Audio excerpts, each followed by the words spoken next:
বগুড়ার সোনাতলায় ২০২৪ থেকে ২৫ অর্থবছরে আধুনিক প্রযুক্তি সম্প্রসারণের মাধ্যমে রাজশাহী বিভাগের কৃষি উন্নয়ন প্রকল্পের আওতায় বাস্তবায়িত প্রদর্শনী প্রযুক্তি ভার্মিক পোস্ট বিষয়ক মাঠে দিবস অনুষ্ঠিত হয়েছে। বগুড়ার প্রতিনিধি মিনহাজ আইটিভি বাংলাকে জানিয়েছেন, বুধবার দুপুরে উপজেলার হারিয়াকান্দিতে সোনাতলা কৃষি সম্প্রসারণের আয়োজনে এই মাঠ দিবস অনুষ্ঠিত হয়। মাঠ দিবসে সোনাতলা উপজেলার কৃষি কর্মকর্তা সোহরাব হোসেনের সভাপতিত্বে প্রধান অতিথি হিসেবে উপস্থিত থেকে বক্তব্য রাখেন খামারবাড়ি ঢাকার কৃষি সম্প্রসারণ অধিদপ্তরের অতিরিক্ত পরিচালক কৃষিবিদ ডক্টর মোহাম্মদ আব্দুল আজিজ।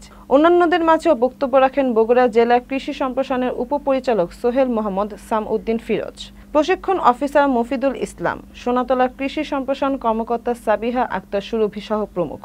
এ সময় উপস্থিত ছিলেন উপজেলা উপসহকারী কৃষি কর্মকর্তা সোহেল রানা, মমিনুল ইসলাম, ভার্মিক পোস্ট উৎপাদনকারী উদ্যোক্তা সেলিম রেজা সহ আরও অনেকে।